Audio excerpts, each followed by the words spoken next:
Okay, welcome back for the fourth time. Medyo mabilis tayo na mag-save ngayon. It took me 1 minute and that's good. So, continue. Ang susunod natin gagawin is kukuha na talaga tayo ng record mula sa ating database. So, do that. First is, on my support function, babalik tayo sa module. I'll be creating another sub-procedure o public procedure na mag-fetch ng record natin sa ating database. So, papangalanan ko siyang select record. Sige. So, open parenthesis. Gagamit tayo ng dalawang parameter. Ang unang parameter ko ay papangalanan natin strSQL at ang data type niya is string. Ito ang hawak doon sa ating SQL command.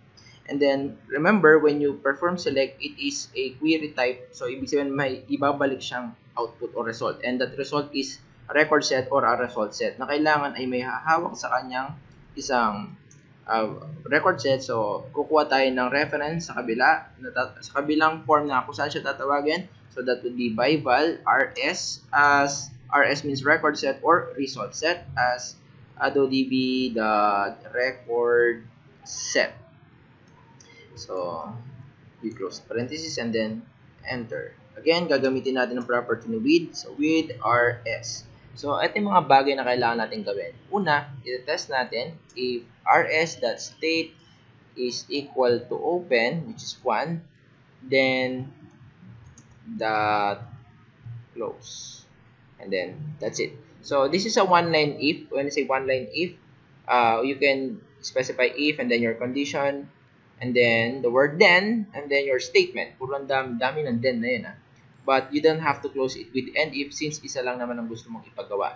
Now, bakit iba yung naging approach ko sa open connection at select record? Dito, tinest natin. Kung hindi siya nakabukas, edi buksan natin. That's the explanation dito. Now, in the record set kasi, sa connection, once na naka-open na, pwede ka nang dire-diretso magtrabaho. I mean, and then, after mong matapos, you can simply close the connection. That's it. But when you query, you can query multiple times. That's why, dito talaga kailangan paandarin natin yung logic na open, close, open, close. So, ang ginawa natin dito is very simple. If yung state ay equal sa open, then close. That's it. Pag nakabukas, edi sara. And then, in here, sa ilalim, lahat ng codes na ilalagay ko sa ilalim ay hindi part ng aking if. I just want to clarify that. And then, I'm just going to pass some important parameters. At such as cursor location, ang ginagamit ko dito is addUseClient that cursor type is equal to, I'll be using add_open_static, and the lock type, it will be add_block_batch optimistic, at ang pinaka-huli is open, and then strSQL. So, sabi ko nga sa inyo, kapag ang state ng record set ay open, and di close, and then pass the parameters, and then open. Kung naka-close naman siya, edi hindi siya papasok dito, gagawin niya to and then open. This is just for validation na kung naka-open, we can close. So, but again, kung hindi siya naka-close, meron tayong taga-open. Going back, we're done with our function. Yes, we have to save that. Gagawa na naman ako ng isang sub-procedure, but this time, sa pinakataas na mga sub-procedures, at papangalanan natin siyang private sub get record, yes. So, and before we continue, we have to declare two important, one variable and one object. So first, I declare the strSQL as string. This will be a string that will hold our SQL command, and then isang object na record set na sasalo ng results. So, ang pangalan niya is rsstudent as new adodb.record set. So, rsstudent is an object and strSQL is a variable. So, now, in our getRecord function procedure, we will be using strSQL is equal to, this will be our SQL code. Hey, naka-caps lock na pala siya. So, select asterisk from tbl, tbl student, where last name is equal, it's where last name, like, gagamitin natin yung like para sa search. Bali, dinidikit ko na dito yung search para makita ninyo na para minsan na lang, no? Gagamitin natin dito yung search. Search dot text ampersand double quote percent single quote, and then I have my or first name. Pwede nating gamitin parehas ang last name, hindi ka na mag-error to, last name, and then ang logic nito, kukunin natin lahat ng record mula sa TVL student where yung last name ay kamukha ng nasa TXT search. Don't worry if wala namang laman yung TXT search, ibig sabihin kukunin niya lahat. But just in case na nag-type ako doon ng S, ibig sabihin lahat ng may last name na nagsisimula sa, may letter S, because meron akong wildcard sa magkabilang dulo, which is I believe na i-tackle natin noon. Or gagamit tayo ng OR operator para pwede natin gamitin yung first name just in case na ayaw nyo yung last name. We can also search sa first name and we're just going to repeat exactly kung ano ginawa natin kanina. So, ampersand, single quote, percent, double quote, ampersand. We have txt search dot text ampersand double quote percent single quote double quote, and that's it. Next is tatawagin na natin yung ginawa nating function kanina na select record, I believe. So dalawang parameter na tatanggapin niya, una si strSQL, and then si rsstudent na kaka-create lang natin. So again, kailangan kasi natin magpasa ng isang parameter na object, which is record set, para pagkatapos ng execute yung code na to, yung mga result ay ibabalik sa object na ito. So next is, itetest natin if rsstudent.record count is greater than or equal to 1, then, and then else. So, mapapansin ninyo, nagkaroon ako ng isang condition dito at ang condition is parang ganito. Kung yung record set natin at ang nakuha nating record count ay higit sa isa, ibig sabihin, may nakita siyang record sa ating database. Yun lang ang ibig sabihin nun. We have to validate whether the table has at least one record or wala. It's very important. So, if wala siyang nakitang record, kahit isa, kahit nag-query tayo, we will just going to call yung clear fields. When say clear fields, buburahin lang natin yung laman ng mga text box. Wala naman kasi tayo kailangan gawing maliban doon. Wala naman kasi siyang laman. But if nakakita siya ng laman, kailangan i-display natin yung laman pabalik doon sa ating mga text boxes. So, how do we do that? It's pretty simple. Again, under the get record, gagawa ulit ako ng isang sub-procedure at papangalanan ko tong display record. So, display record. Ang laman ng display record, first gagamitin ko muna ang aking with function para hindi ako paulit-ulit na mag-type. So, with rsstudent, ano ba? Yan.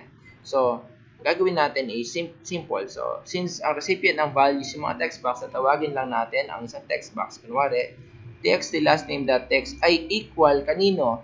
Kay rsstudent.fields, and then you have to specify kung anong index yung gusto mong isalin sa kanya, which is, I believe that's last name, and then you have to specify that value. So, we will just going to continue this. Sige, para makita nyo muna na umaandar yan, tatawagin natin si we will going to call, yes, the display record dito sa taas ng ating get record if meron siya nakitang record. And then, syempre, para makita nyong umandar, under sa form load, pagkatapos ng open connection at view mode dito, we will be calling call get record. So, dapat, pag nirun ko to, at least yung sa lalila ay lilitaw na. Come on. No. Okay, I have an error. Why is it like as there is from? If that state is equals to 1, then that goes. What's wrong with that? Let me see. Refresh. Pumapalya na si Kakashi. if state is equals to 1, then close. Cursor location, cursor type.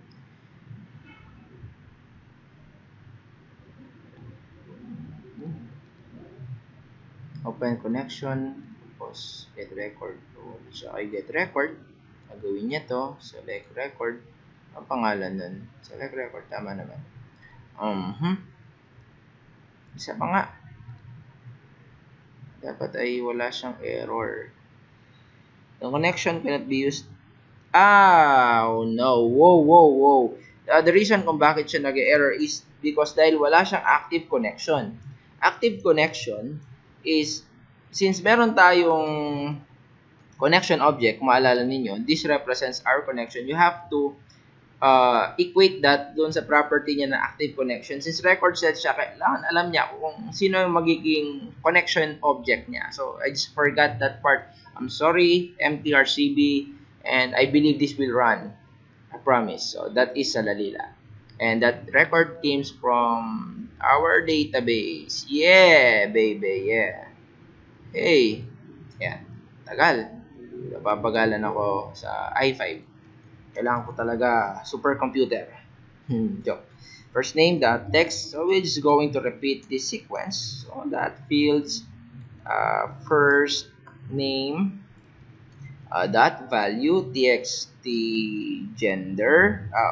CBO gender dot text is equals to dot fields. I have gender, I believe, and then dot value, and then txt contact number dot text is equals to dot fields. I have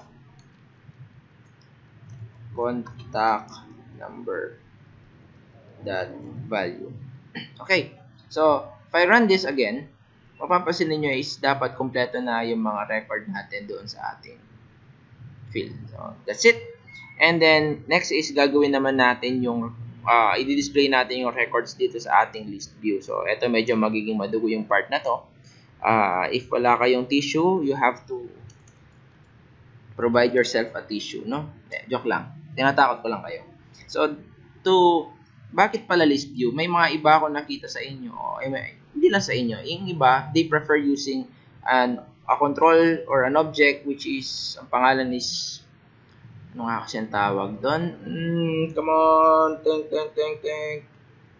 It's a data grid. So, yung iba ginamit nila is data grid para i-display yung data or record in a tabular form. But I prefer to use list view, since list view is an independent control na wala namang kinalaman talaga doon sa database. Ang gagawin lang natin, we will just going to configure the list view. Napaka-flexible kasi ng list view. Alam nyo ba na yung Explorer, when you open computer, this is an example of a list view.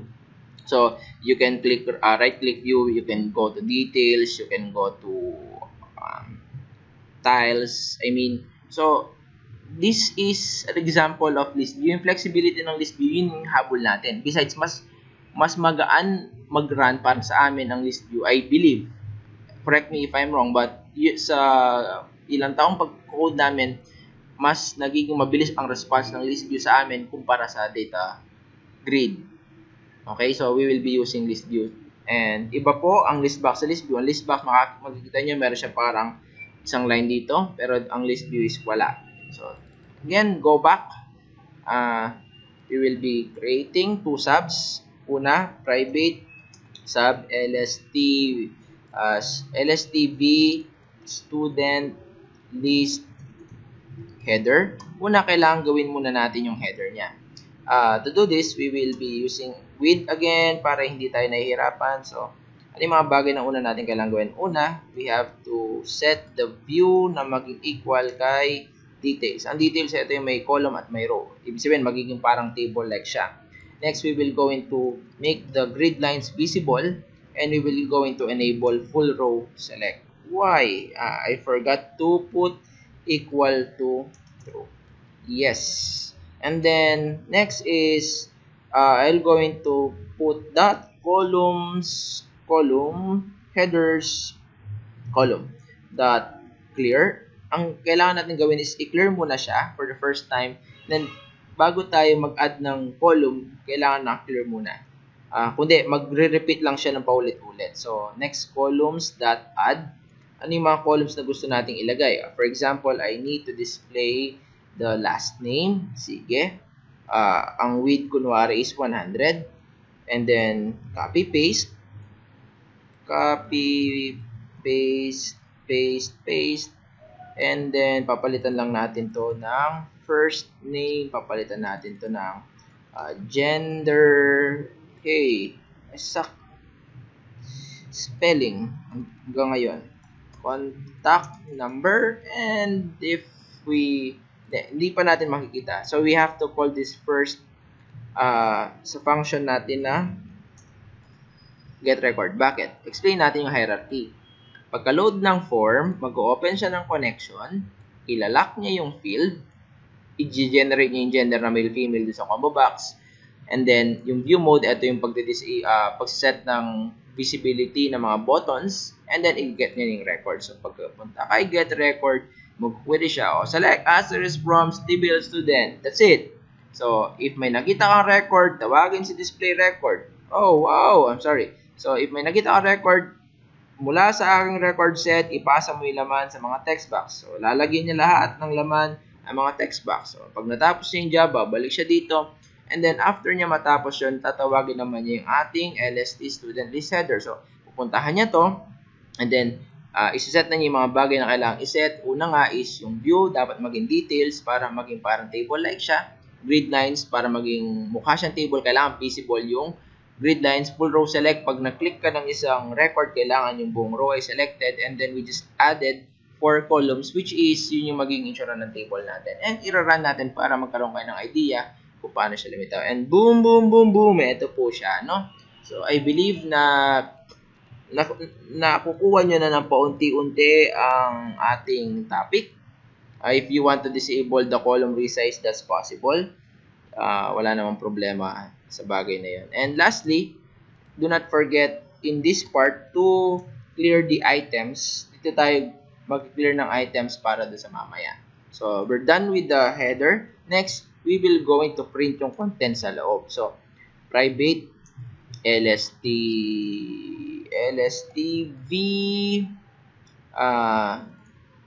student list. This one is content.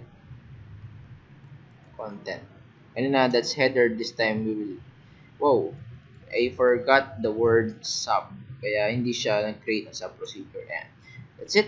Next, again, gagamitin pa rin natin ang LST with function and then LSTV student list.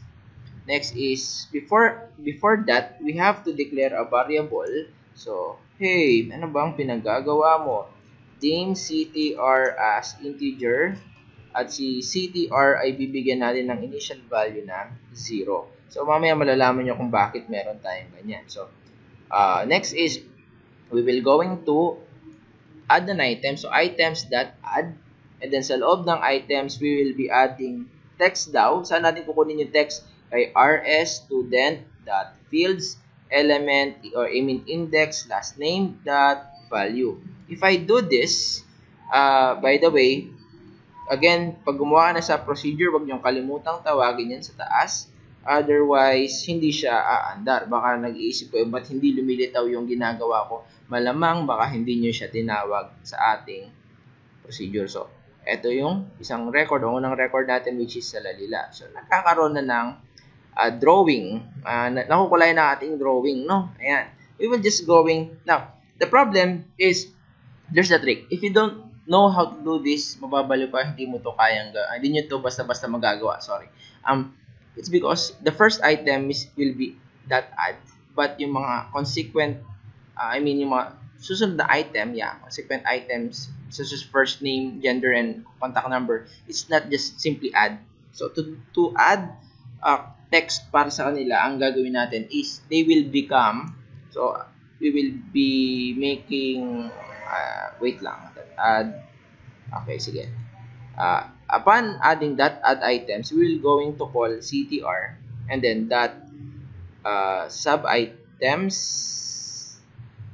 and then add, I believe, and then rs student fields index first name dot value and then close. So ang ginawa natin is yung item kasi ng yung 'di ba first column that's already done with the add, pero yung mga susunod na column tulad nga ng sinabi ko, that's the reason kung bakit nag-declare tayo ng CTR. We have to indicate the index of that column, and that is actually 0. Yun yung unang index, and instead of that will be a typical item, it will be treated as a sub item. So if I run this, I expect na nandun yung run mark sa tabi. Yan, that's it, that's good. So okay, so far so good tayo. We will just going to continue this hanggang sa matapos yung 4, which is I need the gender, and then I need the contact number, and run again, and then yes, that's it. Nandun na yung record ko. So hey, wait.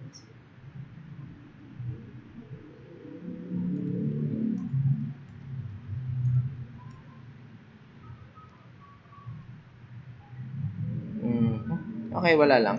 Feeling ko lang kasi ang pangit ng itsura ng column header. Anyways, if there will be changes, check na lang natin at i-upload na lang natin if meron. Pero I believe wala naman ako nakalimutan gawin. Now, nakikita nyo na lumilitaw na yung record natin mula sa ating list view. So, pero may isang problema pa dyan. And the problem is this.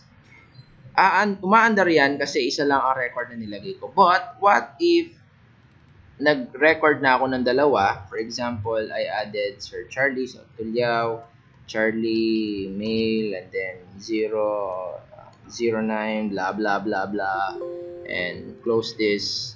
If I run this, what will happen? Ang lilitaw lang dyan is yung aking pangalan. The reason is, yung first record lang ang dinidisplay niya. Now, to solve that problem, again, we will be using ang paborito kong part ng lahat ng mga lahat ng element ng programming language, and that's looping. But this time, instead of do while, I'll be using do until. So, if you are familiar with do until, ang ginagawa nito is pumapasok siya habang false yung condition at titigil siya kapag nag-true yung condition.